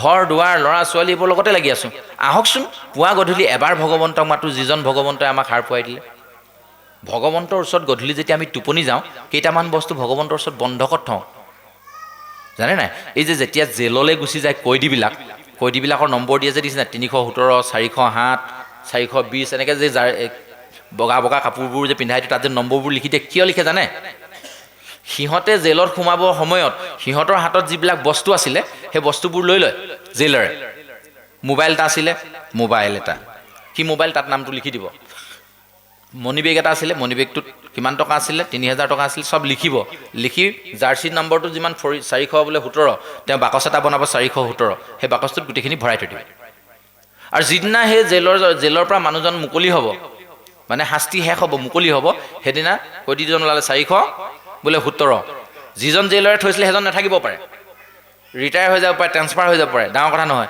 কিন্তু নম্বৰটো চাই সেই বাকচটো খুলি তেওঁ যেনেকুৱা বস্তু আছিলে তেনেকেই ঘূৰাই দি দিব গম পাইছেনে ঠিক তেনেধৰণে গধূলি শুবৰ সময়ত টোপনি যেতিয়া আমি যাওঁ চকুৰ দৃষ্টিশক্তি নাকৰ গন্ধ, মুখৰ মাত, জিভাৰ সোৱাদ লোৱা গুণটো, এই গোটেইখিনি আমি ভগৱন্তৰ ওচৰত বন্ধক দি দিলোঁ। জেলত সোমাম আমি, টোপনি নামৰ জেলত আমি সোমাই যাম। আৰু যেতিয়া আমাৰ দুৰ্ঘূৰ টোপনি হ'ব, আমাৰ কাষতে খুব সুগন্ধি ফুল এপাহ থাকিলেও আমি গোন্ধ নাপাওঁ। পাম জানো? হয়নে নহয়? যদি কোনোবাই লেতেৰা মানুহজনৰ লগত মই কিবা কাৰণত শুবলগীয়া হ'ল, ইছৰাম ইমান গোন্ধাইছে, শুবলৈকে দিগদাৰ পাইছোঁ, নাকটো সোপা মাৰি যেনে তেনে শুলোঁ, কিন্তু টোপনি যোৱাৰ পাছত আকৌ সেইটো গন্ধতে মই শুই আছোঁ, গম পাম জানো? তাৰমানে নাকৰ গন্ধটো মই ইতিমধ্যে ভগৱন্তক বন্ধকত দি দিলোঁ। ৰাতিপুৱা জেলৰ পৰা যে মই ওলাই আহিম, ওলাই আহিব যে হ'ল, মোক কোনে ক'ব? সেই জেইলৰজনক যেনেকৈ কয়দীজনক যেনেকৈ জেইলৰজনে ক'লে, ঠিক তেনেধৰণে আমাৰ এই দেহ জেইলৰ যিজন আছে আত্মাৰূপী জেইলৰ, সেইজনে আমাক সাৰ পুৱাই দিব। সাৰ পোৱাৰ লগে লগে মোক গন্ধ ঘূৰাই দিব। বা ইমান ধুনীয়া গোন্ধোৱা ফুলপাহ কোনে থ'লোঁ কালি, তেতিয়া আমি গন্ধটো লগে লগে পাম। চকুটোৱে লগে লগে দেখিম, পৃথিৱীখন দেখিলোঁ। কাৰ জোৰত দেখিলোঁ? এই যিজনে মই যিজনৰ ওচৰত বস্তুকেইটা বন্ধক থৈছিলোঁ তেওঁ ঘূৰাই দিলে বুলিহে। যদি নিদিলেহেঁতেন আমি হাৰ নাপাবলৈও আছিলে, আৰু কেইবাদিনো জেলত থাকিবলগীয়া হ'ব, হয়তো একেবাৰে থাকিবলগীয়া হৈ যাবলৈও আছিলে নাই? গতিকে তেওঁক এবাৰ ধন্যবাদ দেই, মোৰ বস্তুকেইটা যে ভালে ভালে ঘূৰাই দিলে। কৈছোঁনে আজিলৈকে? সাৰ পাই উঠিয়ে কালি চেপাটো যদি পাতি থৈ আহিছিলোঁ, উটুৱাই নিব পাৰি, চিধা বিচনাৰ ওপৰত টুৱাই দিছোঁ তালে। হয়নে নহয়? ৰাতিপুৱাই বাছ ধৰিব লাগে, ঐ মানুহজনী হ'লনে নাই ভাতকেইটা, দে কাৰণে এনেকৈ গুজি চিধা দৌৰ মাৰিছোঁ, হয়নে নহয়? কিন্তু সাৰ পোৱাজনক অকণমান প্ৰভু কৃষ্ণ সাৰ যে পুৱাই দিলা, এই যে সম্পত্তিখিনি যে মোক ঘূৰাই দিলা, এবাৰ ধন্যবাদ দি পিনি বিচনাৰ পৰা নামো। এই কৰ্মবোৰ আমি কৰিব লাগে। এইটো জীৱন নামৰ নামঘৰৰ কথা, আমাৰ হৃদয় নামৰ, আমাৰ দেহ নামৰ নামঘৰটোৰ কথা কৈ আছোঁ। ইয়াত যেনেধৰণে এভাগ নামঘৰ আছে, যিটো নামঘৰত আমি মণিকূট প্ৰতিষ্ঠা কৰিছোঁ, সিংহাসন প্ৰতিষ্ঠা কৰিছোঁ, ঠিক তেনেধৰণে এই হৃদয় নামঘৰটোতো আত্মাৰূপী ভগৱন্তক প্ৰতিষ্ঠা কৰি থৈ দিয়া আছে। ইয়াতো 7খন দুৱাৰ আছে, কাম, ক্ৰোধ, লোভ, মোহ, দম্ভ, দেশ, অহংকাৰ। এই 7খন দুৱাৰৰ ভিতৰত কৃষ্ণ আছে, আত্মাৰূপী ভগৱন্ত আছে। সেইটোকে কোৱা হৈছে কংসৰ কাৰাগাৰ, অন্ধকাৰ পোতাশাল, য'ত দেখি নাপায়। আমি আত্মা ক'ত আছে দেখি পাম নি? বোলে মুখখন মেলচোন চাওঁ, ভিতৰত ভগৱন্ত কোনডোখৰত বহি আছে দেখিম নি? ডক্টৰে আল্ট্ৰাচাউণ্ড কৰিছে, এক্সৰে কৰিছে, ভিতৰত থকা চব সঁজুলি দেখিব পাৰিছে। আপোনাৰ কোনডোখৰত গৈ পিনি আপোনাৰ পাথৰ হৈছে সিমানলৈকে আপোনাৰ আল্ট্ৰাচাউণ্ড এক্সৰেত সোমাইছে, কিন্তু ভগৱন্তৰ আত্মা কোনডোখৰত আছে দেখুৱাই দিব পাৰিছে নি আজিলৈকে? নোৱাৰে, হয়নে? তেখেতে যেনেধৰণে ইয়াত ভগৱন্ত ক'ত আছে বুলি ক'লে আপুনি দেখুৱাই দিব নোৱাৰে, ঠিক তেনেধৰণে আত্মা ভগৱন্ত ক'ত আছে সেইটো বিজ্ঞানেও দেখুৱাই দিব নোৱাৰে, কিন্তু আছে। নাথাকিলে আপুনি হাৰ নাপায়। আৰু যিজনৰ দেহত আত্মা প্ৰতিষ্ঠা হৈ নাথাকে সেইজনৰ খবৰ আমি নলওঁ। সেইকাৰণে আমি নামগৃহলৈ আহিলে এই কায় মন বাইক 3 বস্তু লৈ আহিব লাগে। লগত আৰু এটা বস্তু আমাৰ কিন্তু থাকিব লাগে, কি জানেনে? আকৌ এটা সাধু কওঁ, সাধু শুনিলে ভাল লাগে, মনবোৰ ফ্ৰেছ হৈ থাকে। এবাৰ আমাৰ ফালে ভূপেন ভঁৰালী বুলি বাপ এজন আছিলে, তেখেতৰ নামটো মানে ক'বই লাগিব এইটো কাৰণে, তাৰমানে কাহিনীটো আৰম্ভ হৈছিলে তেওঁৰ পৰা। ভূপেন ভঁৰালী বাপজনে এদিন তেওঁক কোৱা হ'ল, প্ৰভু শৰাইভাগ আপুনি অৰ্পণ কৰক আজি নামগৃহত। শৰাই ক'ত অৰ্পণ কৰে? মণিকূঠত কৰা নাই জানো? নামঘৰত এতিয়া শৰাই অৰ্পণ যে কৰিলে মণিকূঠত কৰা নাই জানো? তেওঁ ক'লে কি জানে নাই? বোলে মোক চেণ্ডেল পিন্ধি যাবলৈ দিবনে নাই, মই তেতিয়াহে অৰ্পণ কৰিব পাৰিম। কেনেকুৱা লাগিছে বাৰু শুনি? মণিকূঠলৈ চেণ্ডেল পিন্ধি যায় এজন কেনেকুৱা ভকত? আপোনালোকক শুনি কেনেকুৱা লাগিছে কওক ন? আপোনালোকৰ বাদ দিয়ক, এই অকণমানি দুটি যে বহি আছে সিহঁতক হেঠে নামঘৰলৈ চেণ্ডেল পিন্ধিব পায় আনিব? নাপায় নহয়, এনে ক'ব নাই? ক'ব ন, চিধা চিধিকে নাপায়। কিয় নাপায়? তেওঁ সুধিছে ন, কিয় নাপায়? আমি কি বুলি ক'ম এতিয়া? কেলে? যে চেণ্ডেলযোৰ মানুহৰ ভৰিত পিন্ধে আৰু সেইযোৰে বিভিন্ন লেতেৰা ঠাই গচকি মেলি আহে। গতিকে এই লেতেৰা বস্তুটো আকৌ এই পবিত্ৰ নামঘৰত আমি কিয় ভৰাম? নহয় জানো? তেতিয়া তেওঁ উত্তৰটো কি দিছে জানেনে? বাহ্যিক দিশত যেতিয়া মই চেণ্ডেলযোৰ ভিতৰলৈ লৈ যাম বুলি ক'লোঁ, তেতিয়া আপোনালোক সকলোৱে জাঙুৰ খাই উঠিলে, লাগিলে শৰায়ে সজাব নালাগে, তুমি চেণ্ডেল বাদ দিয়ক, তুমি নামঘৰতে সোমাব নালাগে, এনেকৈ আমাক খেদা দিব। কিন্তু আভ্যন্তৰীণ দিশত মনৰ মাজত বহুত লেতেৰা লৈ আমি নামঘৰৰ ভিতৰত বহি আছোঁ। মনৰ মাজত অত্যন্ত লেতেৰা ভাৱেৰে নামগৃহত বহি থকা, চেণ্ডেল পিন্ধি সোমোৱা একেটাই নহ'লনে? বাহ্যিকত দেখি থাকোঁ কাৰণে আমাৰ বেয়া লাগে, কিন্তু আভ্যন্তৰীণভাৱে আমি যে দেখি নাথাকোঁ সেইকাৰণে আমি বেয়াটো অনুভৱ নকৰোঁ। কেলে? এনেকুৱা কিছুমান বেয়া ভাৱ লৈ আহি আছোঁ, এই আমুকে পাঠ কৰিলে মই মুঠতে বহি থাকিবলৈ বেয়া টান পাওঁ, আমুকক শৰাই সজাবলৈ দিছে যদি মই নাযাওঁৱেই, আৰু গ'লেও সেইফালে চুকত বহি থাকিম, এনেকুৱা ভাৱ লৈ আমি আহোঁ নহয় নামঘৰলৈ। সেইজনে চেণ্ডেল পিন্ধি অহা একে উঠা বুলি কৈছে। কথাষাৰ শুনি মোৰ বহুত ভাল লাগিলে। সেইকাৰণে আমি য'তে যাওঁ এই কথাবোৰ কওঁ, আহকচোন আমিও আমাৰ হৃদয়খন নিৰ্মল কৰি আনিম। বাহিৰত যি হৈছিলে, বৈষয়িক সংসাৰত কাম কৰিবলৈ যাওঁতে, বিষয়ৰ কথা পাতোঁতে, বাৰীক সীমামূৰীয়া মানুহ ঘৰৰ লগত কেতিয়াবা কিবা এটা কথা উতৰাতৰি হ'ব পাৰে। তাৰ ঘৰৰ কুকুৰাটো আহি মোৰ গাড়ীত গৈ লাইকেইডাল খুচৰি খাই পেলালে, তাৰ কাৰণে তেওঁক কিবা এটা ক'লোঁ, তেওঁ কিবা এটা ক'লে। সেই বুলিয়ে আমি নামগৃহলৈ আহিলেও সেই ভাৱ লৈ যদি থাকোঁ, তেতিয়াহ'লে আমাৰ কিন্তু ভগৱন্তৰ গুণ নাম কীৰ্তন চৰ্চাৰ কৰা কোনো অৰ্থ নাথাকিব। আৰু দীঘলীয়া যদি কৰিবলগীয়া হয়, মানে মই ভাবিছোঁ কি এতিয়া আকৌ আপোনালোকৰ এই বিষয়ৰ যিটো মায়া সেইটো আহি যাব নহয়। এতিয়া 3:14 হ'লেই গৰুকেইটা আকৌ ইফালে আলি থৈ দিয়া আছে নহয়, নহয় জানো? বাৰীত ছাগলীকেইজনী সোমাবহিয়ে পায়, নহয় জানো? এই যেতিয়া ধাৰণাবোৰ থাকিব, তেতিয়াহ'লে কি হৈছে, আমাৰ ভাগৱত শুনাৰ এই পিছৰখিনি মানে আমাৰ কামত নিদিব। গম পাইছে নাই? আকৌ সাধু এটা কওঁ। সাধুৰ মাজে মাজে বুজি মোৰ ভাল লাগে। মই সেইকাৰণে যিমানক পাৰোঁ সাধুৰ মাজেদি বুজাবলৈ চেষ্টা কৰোঁ। উঠি অহা নৱপ্ৰজন্মক মই পুনশ্চ আহ্বান জনাইছোঁ, ভাগৱতৰ মাজত এনেকুৱা কিছুমান তাৎপৰ্য আছে, যিখিনি তাৎপৰ্যৰ যোগেদি যেনেধৰণে সংস্কাৰমুখী হৈ আমি তাহানি সেই বস্ত্ৰ নিপিন্ধা দিনৰ পৰা আহি আমি এই যি 5G 6G এই যে একবিংশ শতিকাৰ দুৱাৰদলিত কম্পিউটাৰৰ যুগত আমি যে পালোহি, ইয়াৰ এই পৰিৱৰ্তনৰ অন্তৰালত কিন্তু শাস্ত্ৰৰ সম্যক জ্ঞান নিহিত হৈ আছে। শাস্ত্ৰৰ জ্ঞান নথকা হ'লে কিন্তু আমি আজিৰ তাৰিখত এই সৃষ্টিবিলাক কৰিব নোৱাৰিলোহেঁতেন। আমাক যদি কোনোবাই সোধে পৃথিৱীৰ প্ৰথমজন পাইলট কোন, তেতিয়াহ'লে আমি আমাৰ ফালৰ পৰা উত্তৰ দিম ৰাৱণহে আছিল সেইজন প্ৰথম পাইলট পৃথিৱীৰ। প্ৰথম আকাশ মাৰ্গেদি উৰিব পাৰে বুলি ৰাৱণে পুষ্পক ৰথত গৈ সীতাক হৰণ কৰি আনিছিলে বুলি আমাক কথাষাৰ লিখিছে, হয়নে নহয়? যদি আকাশ মাৰ্গেদি ৰাৱণে ওপৰলৈ উৰিব পাৰে, তেতিয়াহ'লে আমি কিয় নোৱাৰিম বুলি যিসকলে ভাবিলে, সেইসকলে এতিয়া এৰোপ্লেন বনাই ওপৰত উৰি ফুৰিছে। আৰু যিসকলে ভাবিলে ফাল্টু কথা বাদ দিয়া, ক'ত মানুহে ওপৰেদি উৰিব পাৰিব, সেইসকলে চাগে নাই পৰা। আৰু যিসকলে ভাবিলে সেইসকলে এৰোপ্লেন বনাই দিলে। ৰাৱণে আপোনাৰ এই হেৰিয়াৰ পৰা লংকালৈ সীতাকহে হৰণ কৰি আনিছিলে আমাৰ পঞ্চৱতী বনৰ পৰা, হয়নে নহয়? তো তেতিয়াহ'লে এতিয়া মানে মানুহে পৃথিৱীৰ ইমূৰৰ পৰা সিমূৰলৈ উৰি যাব পৰা হ'ল। গম পাইছেনে? তো এনেধৰণৰ কথা কিছুমান শাস্ত্ৰতে নিহিত হৈ আছে, কিন্তু কিছুমানে মানে, কিছুমানে নামানে। গতিকে কিছুমান এনেকুৱাও কিছুমান পৰম্পৰা আমি সৃষ্টি কৰি ল'লোঁ। এই যে নাপায় কথাটো অলপ আগত কৈছিলোঁ যে মণিকোঠত সোমাব নাপায় মহিলাসকলে, আৰু যে কীৰ্তন পঢ়িব নাপায় মহিলাসকলে, চুব নাপায়, এই যে কৈছিলে, এই নাপায়বোৰ আমি আঁতৰাই দিওঁ আহক। মোৰ পৰামৰ্শ বুলি নধৰিব আপোনালোকক মই পৰামৰ্শ নাই দিয়া, মোৰ মনৰ মাজৰ কথাখিনি কৈছোঁ। কেলৈ আমি যদি সেই দুখভাৱ ভেদভাৱবোৰ আঁতৰাই পঢ়িবলৈ আৰম্ভ কৰোঁ, সুৰ দি পঢ়িলেহে যে কীৰ্তন পঢ়া হ'ব। অলপ আগত পাঠেকী প্ৰভুজনে ইমান সুন্দৰকৈ সুৰ দি পঢ়িছে, তেওঁৰ নিচিনা পঢ়িবলৈ মই নোৱাৰিম নহয়, তেতিয়াহ'লে মই নপঢ়িম নি? আমি পঢ়িব লাগিব। সুৰ দি পঢ়িব নালাগে আকৌ। কোনোবাই ধুনীয়াকৈ গাইছে কৃষ্ণ একদেৱ দুখহাৰী, আমি কৃষ্ণ একদেৱ দুখহাৰী, কাল মায়াদিৰো অধিকাৰী, বুজি নাপাম নি তেতিয়া? হয়নে নহয়? এনেধৰণে পঢ়োৱা হওক আকৌ। পঢ়ি আমি তাৰ যিখিনি তত্ত্ব মৰ্ম অৰ্থ এইখিনি বুজিব লাগিব। নুবুজিলে আজিৰ প্ৰজন্ম নামগৃহলৈ নাহিব। ইয়াৰ কাৰণ সেইটোৱে। আৰু কিছুমান কাৰণ আছে। আমি যে সন্তান সন্ততি জন্ম দিছোঁ, জন্ম দিয়াৰ কিছুমান তত্ত্ব আছে, ৰহস্য আছে, বুজি নাপাওঁ। সন্তান জন্ম দিব লাগে কাৰণে দিওঁ। বহুত এনেকুৱা মানুহ আমি আমাৰ মাজত আছোঁ বুলি কৈছোঁ দেই, আমিও তাৰ মাজত পৰিছোঁ, যিসকলে গমেই নাপাওঁ কেতিয়া সন্তান সৃষ্টি কৰিলোঁ। ককাইদেউ নৌবোৰে বিয়া পাতি একেটা ৰুমতে থাকে। দেখিলোঁ ময়ো ছোৱালী এজনী আনিলোঁ, ময়ো সেই একেটা ৰুমতে থাকিবলৈ আৰম্ভ কৰিলোঁ। ভাল বেয়া ফূৰ্তি ফাৰ্তাৰ মাজত কেতিয়া সন্তান সৃষ্টি কৰিলোঁ গমেই নাপালোঁ। কেইদিনমান লেঠা যেতিয়া বাঢ়িলে তেতিয়াহে গম পালোঁ, আমাৰ আগবাঢ়িলে, ভাল খবৰ আছে, তেতিয়াহে গম পাওঁ। কিন্তু যে আমি এই যে ভাগৱত ভাগ যে প্ৰতিষ্ঠা কৰে, আসন ভাগ যে প্ৰতিষ্ঠা যেনেধৰণে কৰে, ঠিক তেনেধৰণে এজন শিশুকো ভাগৱতৰ লগত তুলনা কৰিছে। শাস্ত্ৰৰ প্ৰথমতে সেইকাৰণে ভাগৱত মূৰ্তিটো দিছে, প্ৰথম দ্বিতীয় স্কন্ধে চৰণ দুতয় তৃতীয় চতুৰ্থে জাৰ হুৱে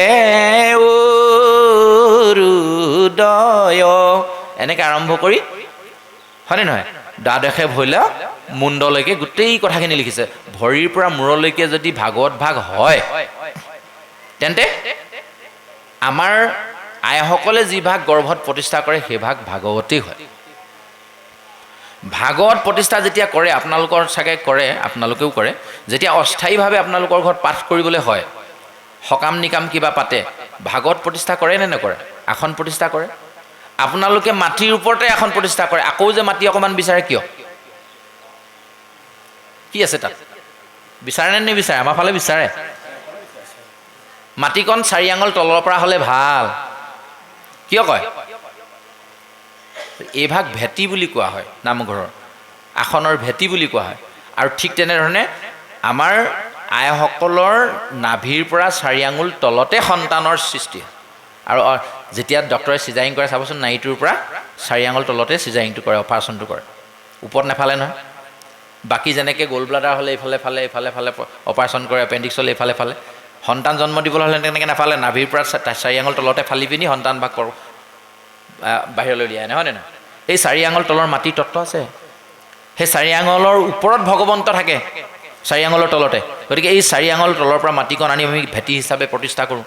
যদি আমি এনেকৈ বুজিবলৈ চেষ্টা কৰোঁ, মইতো হয় বুলি নাই কোৱা আকৌ দেই। ঠিক তেনেধৰণে এটি দেৱ শিশু ভাগৱতৰ লগত সম্পূৰ্ণ ৰিজনি খটাব পাৰি, মিলাব পাৰি। আৰু সেই ভাগক যদি আমি ভাগৱতৰ নিচিনাকৈ জন্ম দিওঁ, তেতিয়াহ'লে সন্তান সুসন্তান হ'ব, শংকৰদেৱৰ নিচিনা হ'ব, ভূপেন হাজৰিকাৰ নিচিনা হ'ব, ডক্টৰ APJ আব্দুল কালামৰ নিচিনা হ'ব, জুবিন গাৰ্গৰ নিচিনা হ'ব, যিসকলৰ দান বৰঙণি আজি পৰ্যন্ত এই পৃথিৱীত ৰৈ গৈছে। এইখিনিতে আকৌ দানৰ কথাটো মনলৈ আহিছে, ভাগৱত প্ৰতিষ্ঠাৰ কথা অকণমান পিছত অকণমান কম, কৈ কিন্তু সামৰি দিম, নহয় জানো? নহ'লে আকৌ আপোনাৰ বেছি দীঘলীয়া হ'লে আমনি লাগিব নহয়। এই আমনি লগা সাধুটো কম বুলি পাৰ হৈ গ'লোঁ, আমনি লগা সাধুটো কৈ লওঁ। মানে কথাটো হ'ল যে দুপৰীয়া খুব গৰমত, গৰম দিন বুলি ভাবি লওক, আমি বাৰীৰ পিছফালে কাম কৰি আছোঁ, খুব পিয়াহ লাগিলে, লৰালৰিকৈ আহিলোঁ, আইগৰাকীক সুধিলোঁ পানী অকণমান দিয়াচোন, খুব পিয়াহ লাগিছে। আইগৰাকীয়ে জাৰ এটাই, ঘটি এটাই, গ্লাছ এটাই আনি প্ৰথম এগিলাচ ঢালি দিলে। সেই গিলাচ এনেকুৱা সুন্দৰ লাগিব খাই, অমৃত খোৱা নিচিনা, একদম কুট কুট কৰে, উশাহ নোলোৱাকৈ প্ৰথম গিলাচ পানী খাম। আইগৰাকীয়ে সুধিলে আৰু অকণ দিওঁ নি? দিয়াচোন দিয়া, আৰু এগিলাচ দিয়া। সেই গিলাচ অলপ ৰৈ ৰৈ পানীৰ নিচিনাকৈ খাম। প্ৰথম গিলাচ কিন্তু অমৃত খোৱা নিচিনা লাগিব, আকৌ লাগিব নালাগিব, অনুভৱ কৰক। সেই সময়লৈ খুব ভাগৰত যেতিয়া ডাৱনি হৈ ৰ'দত যেতিয়া ধান্দাই আছে, সেই সময়তে পানী এগিলাচৰ পিয়াহ লাগিছে, আপুনি ঘৰলৈ ফোন এটা মাৰিলে পানী অকণ লৈ আনচোন, লৰালৰিকৈ ল'ৰাটোৱে পানীকণ লৈ গৈছে, আপুনি প্ৰথম গিলাচ তেনেকৈয়ে খাব। ছেকেণ্ড গিলাচ অকণমান ঢিলা হ'ব, আৰু অকণমান দিওঁ বুলি ক'লে, দিয়া নহ'লে বুলি ক'লে গিলাচটো পাতি দিলোঁ। সেই গিলাচ কি কৰিম, মুখখন অকণমান ধুম, কুলকুলি কৰি অলপ পেলাই দিম, হয়নে নহয়? এই 3 নম্বৰ গিলাচ পানীৰ কামটো নকৰিলে, আচলতে এনেই গ'ল, হয়নে নহয়? এই ভাগৱতৰ শুনা তৃষ্ণাটো তেনেকুৱা। 3 নম্বৰ গিলাচ খোৱাৰ নিচিনাকৈ ভাগৱত নুশুনো আৰু দেই, এই 2 নম্বৰ গিলাচতে সামৰিম, তাৰমানে ৰসতে সামৰা বুলি কয় যে, নহয় জানো? তেতিয়া আৰু শুনিম লাগি থাকিব, আৰু অকণমান খাম, আৰু অকণমান খালে, নহ'লে আকৌ 3 নম্বৰ শুনাকণ আপোনালোকে গা মুখ ধুই পেলাই দিব, এনেই গুচি যাব, হয়নে নহয়? কাৰণ শুনাৰ ধৈৰ্য খুব বেছিহে 40 বা 45 মিনিট। সেইকাৰণে স্কুলৰ পিৰিয়ডবোৰ 45 মিনিটত ভাঙি দিয়ে, আকৌ বেলেগ এক্সটাৰ্নেল শিক্ষক সোমায়, এইবোৰ বহুত নিয়ম আছে। 45 মিনিটতকৈ আমি বহুত ভাল শুনিব পৰা মানুহজনেও শুনি থাকিব নোৱাৰোঁ। সেইকাৰণে 45 মিনিট ইতিমধ্যে হৈছে। এই যিটো দানৰ কথা, এই ভাগ আৰু আমি ভগৱন্তৰ গৃহলৈ এই নতুনসকলক আনিবৰ কাৰণে আমি একদম আৰম্ভণিৰ পৰা যি চেষ্টা কৰিব লাগিব, এই ভাগৱত প্ৰতিষ্ঠা কৰাৰ নিচিনা সন্তান সৃষ্টি কৰিবলৈ চেষ্টা কৰিব লাগিব। এই কথাষাৰকে কৈ আজি আমাৰ পাঠ ইমানতে বিৰাম দিম। নামগৃহৰ ছবিখনৰ সম্পৰ্কে যিমানখিনি কথা আগবঢ়া হ'ল, খুব থুলমূলকৈ কোৱা হ'ল, কিন্তু এটা কথা মনত ৰাখিব, ভগৱন্তৰ গৃহ, ভগৱন্ত ইয়াত সদায় আছে। কাৰণ কেলৈ, ভগৱন্ত বৈকুণ্ঠত নাথাকে, যদিও বৈকুণ্ঠ তেওঁৰ নিবাসস্থলী। নাৰদে এবাৰ সোধোতে তেওঁ কৈছিলে, নাহং তিষ্ঠামি বৈকুণ্ঠে যোগিনং হৃদয়ে নস্য মদভক্ত যত্ত গায়ন্তী তত্ত তিষ্ঠামি নাৰদ। শংকৰ গুৰুজনে তাকে অসমীয়ালৈ অনুবাদ কৰি ক'লে কি বুলি, নাৰদত বিষ্ণু আচন্ত কৈ বৈকুণ্ঠত মই নাথাকো ৰৈ, যোগীও সেয়া এৰি সমুদায় থাকো ভকতৰ কীৰ্তনক চাই। মাধৱ পুৰুষজনে আকৌ সুন্দৰকৈ লিখিলে কি বুলি, একান্ত ভকত হবে নিৰ্গুণ কৃষ্ণৰ গুণ, গাৱে সদা বসীয়া যথাত বৈকুণ্ঠক পৰিহৰি, যোগীও হৃদয় এৰি থাকা হৰি সাক্ষাতে তথাত। যদি সেই কথাবোৰ শুদ্ধ হয়, তেতিয়াহ'লে ভগৱন্ত আজি নিশ্চয় আমাৰ মাজত আছে আৰু থাকিবই। ভগৱন্ত আছে কাৰণে পৃথিৱী আছে, ভগৱন্ত নাথাকিলে পৃথিৱী নাথাকে। আত্মা আছে কাৰণে দেহা আছে, আত্মা ওলাই গ'লে দেহাৰ মূল্য নাই, চোৱা হ'ল বুলি বাহিৰলৈ উলিয়াই পেলাই দিব, হয়নে নহয়? গতিকে সেইখিনিকে ক'বলৈ গৈ আমি এই দান সম্পৰ্কত কথা এষাৰ আজি তাৰিখত চাৰিওফালে বিভিন্ন ধৰণৰ সামাজিক মাধ্যমে প্ৰচাৰ কৰি আছে। সেইকাৰণে আমিও ক'ব বিচাৰিছোঁ, দান প্ৰকৃততে অকল এই বাস্তৱিক জগতত দেখি থকা বস্তুবোৰকে দান নগ'লে, কোনোবাই নামগৃহত চকী এখন দিছে, সেইটোকে দান বোলে। কোনোবাই ফেন এখন দিছে দান বুলি কয়, কোনোবাই নামক গৃহৰ টিংখিনি দিলে সেইকাৰণে দান বুলি কয়। এইবোৰকে কেৱল দান বুলি নকয়। যদি এইবোৰকে দান বুলি কয় তেতিয়াহ'লে ভূপেন হাজৰিকাই কণ্ঠদান কৰা এটি গীত আমি এতিয়া পৰিৱেশন কৰিবলৈ লৈছোঁ। এনেধৰণে মানুহে কি কয়? কণ্ঠটো কাক দান দিলে?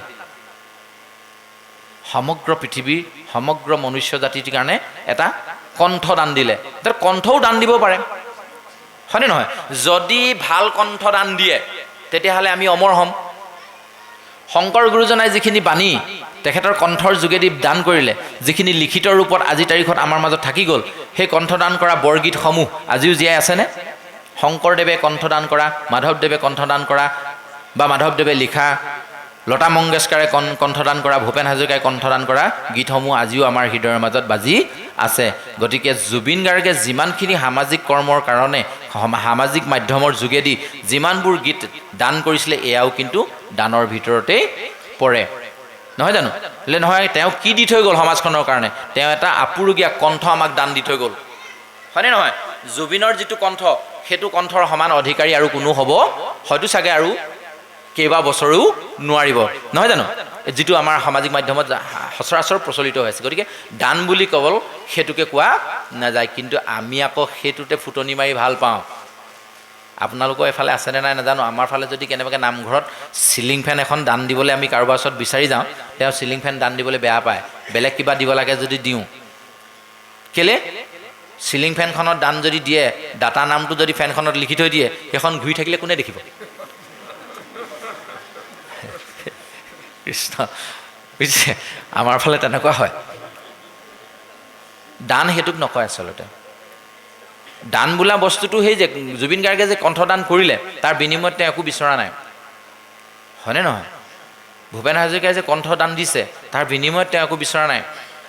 কোনোবাই দিছে, কোনোবাই তাৰ খৰচ পাতি, যেনেকৈ ধৰক আমি ইয়ালৈ আহিছোঁ, জুবিন গাৰ্গে হওক গুৱাহাটীৰ পৰা ইয়ালৈ আহিছে, তেওঁ অহা খৰচা এটা আছে, সেই খৰচাটোৰ কাৰণে কোনোবাই দিছে, সেইটো বেলেগ কথা। কিন্তু তেওঁ যে কণ্ঠটো দান দিছে তাৰ বিনিময়ত বোলে মই এলাইন গালে মোক 5 টকা লাগিব, 2 লাইন গালে 20 টকা লাগিব, এনেকুৱা কৈছে নি? নাই নহয়, সেইবোৰহে দান আচলতে। সেইকাৰণে কৈছে মাংগ উচিছে য'ত দেহ খুচিছে অৰ বতাই না কিচিছে। তাৰমানে সেইজনকহে খোজক যি একদম মুক্ত অন্তৰে দিব, কিন্তু কাকো নকয়। পৃথিৱীত কাকো নোকোৱাকৈ মনে মনে দিয়াটোহে মুক্ত হস্তে দিয়া দান বুলি কৈছোঁ। কিন্তু আমি তেনেধৰণে দান দিব পৰাকৈ আমাৰ নিজক সৃষ্টি কৰাই নাই। আমাৰ মাজত কিছুমান বহুত ভ্ৰান্ত ধাৰণা এতিয়াও চলি আছে। গতিকে এই ধৰণে কাম কৰাতকৈ, ভগৱন্তৰ ওচৰত তেনেধৰণে বস্তু অৰ্চনা কৰাতকৈ আহক পবিত্ৰ অন্তৰে আমি অৰ্চনা কৰোঁ, য'ত কোনো কথা নাথাকিবই। দিব পৰাটো একদম খোলামতে দিলোঁ, আৰু দিলোঁ বুলি কাকো ক'ব নালাগে আৰু মই যে দিছোঁ বুলি। যিদিনালৈকে মোৰ নামটো তাত লিখা থাকিব সেইদিনালৈকে চকীখন মোৰে হৈ থাকিব। এইখন আমুকে দিয়া, আমুকৰ নামটো তাত লগ লাগি গ'ল নে নাই? পৰেশে দিছিলে বোলে। ইয়াত যদি আমি ফেন এখনকে দি থৈ গ'লোঁ, দাতা পৰেশ কটকী লিখি থৈ গ'ল, এইখন পৰেশ কটকীয়ে দিয়া, আকৌ সেই যে তেতিয়া আহিছিলে, হয়নে নহয়? মোৰ নামটো দেখোন লগত লাগিয়ে থাকিলে, দান ক'ত হ'ল? যিদিনালৈকে ফেন ঘূৰি থাকিব মোৰ নাম লাগি থাকিব, সেইদিনালৈকে মোৰ নামটো ইয়াত থাকিয়ে গ'ল, মই দিয়া নহ'লে মোৰ ওচৰতে থাকিলে। কিন্তু দান বোলা বস্তুটো ক'ব নোৱাৰাকৈ দি দিয়াটোহে দান প্ৰকৃততে, বুজিছে নাই? এইটো হ'ব লাগে বুলি আমি ভাবোঁ। গতিকে এই ধৰণে আহক আমি দানৰ কথাটো অকণমান মাজতে এইটো কাৰণে সোমোৱাই দিলোঁ যে অনাগত দিনত দানৰ সম্পৰ্কে আমাৰ ভুল ধাৰণা কিছুমান থাকি যায়। আৰু 2 নম্বৰ কথা, এতিয়া কথাটো হ'ল চব নৱপ্ৰজন্ম ভাগৱতলৈ আহিব, তেতিয়াহে ভাগৱতৰ কিছুমান বিশ্লেষণ আমি তেওঁলোকে গ্ৰহণ কৰিব পৰাকৈ দিব লাগিব। আজিৰ তাৰিখত যেতিয়া আমি অমৃত মথন পঢ়োঁ, ইয়াত অমৃত মথন বুলি এটা চেপ্টাৰ আছে, আপোনালোকে চাগে পঢ়িছে, ভাগৱতত আছে। এখিনি মানুহ 33 কোটি দেৱতা 35 কোটি দানৱ গোটেইখিনি লগ লাগি পাহাৰ এটা বোলে দাঙি লৈ গ'ল, সেইটো খহি নপৰিবনে মাটিৰ পাহাৰটো? সেইবোৰ ফটোৱা কথা লিখিছে, এনেকৈ ক'ব নাই আজিৰ তাৰিখৰ ল'ৰাবোৰে। তাকো নি পেলাই ল'লে বোলে সাগৰত, সাগৰখনৰ নাম দিছে ক্ষীৰ সাগৰ। আমি নাই শুনা 7খন সাগৰ 5খন মহাসাগৰ নাম কৈ দিম আমি, ক্ষীৰ সাগৰ আমি নাই শুনা। প্ৰশান্ত মহাসাগৰ, আৰৱ মহাসাগৰ, বংগোপসাগৰ, ভাৰত মহাসাগৰ এইবোৰ নাম শুনিছোঁ, কিন্তু এই ক্ষীৰ সাগৰ বুলি আমি নাই শুনা। ক'বনে নক'ব? এইবোৰ মিছা কথা লিখিছে, ক'বনে নাই? হয়নে নহয়? আকৌ বোলে তাত বোলে পেলালে সাগৰ, সেইটো তললৈ গুচি নগ'লনে বাৰু? আকৌ ক'লে বোলে কাছ এজনীয়ে পিঠি পাতি ধৰিলে। হেৰৌ 35 কোটি দেৱতা, 33 কোটি দেৱতা, 35 কোটি দৈত্যই দাঙি নিব পৰা কেকু জেকুকে পাহাৰটো এজনী কাছয়ে বোলে বলে পাৰিলে, সেইটো সম্ভৱনে? আকৌ মানিয়ে ল'লোঁ যেনিবা এজনী কাছয়ে যেনিবা দাঙি ল'লে, তাত আকৌ মঠিবৰ কাৰণে ৰছীয়ে এপাক ঘূৰাই ইফালে 35 কোটি মানুহে ধৰিছে আৰু ইফালে 33 কোটি মানুহে ধৰিছে। ইমান দীঘল সাপ কোনখন পৃথিৱীত আছেও? এইবোৰ মিছা কথা, আমাক নকবি। ক'বনে নক'ব?